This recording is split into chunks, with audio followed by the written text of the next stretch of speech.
Floodwaters were threatening to sweep away the famous Shiva statue on the banks of river Ganges in Rishikesh.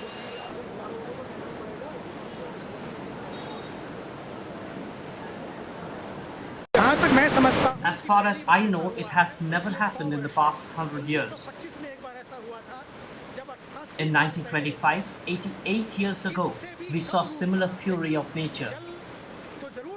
But even then, the water was not so much high as it is today. It has happened for the first time in 100 years that in the month of June, River Ganges has reached the shoulders of Lord Shiva's statue. The giant statue was finally swept away by the heavy tides.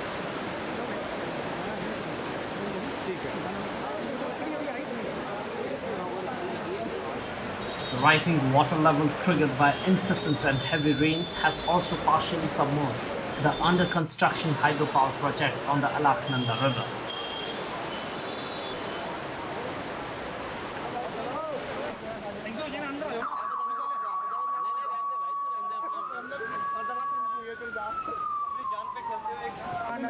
बहुत अधिक बढ़ गया है। सुरक्षा की दृष्टि को देखते हुए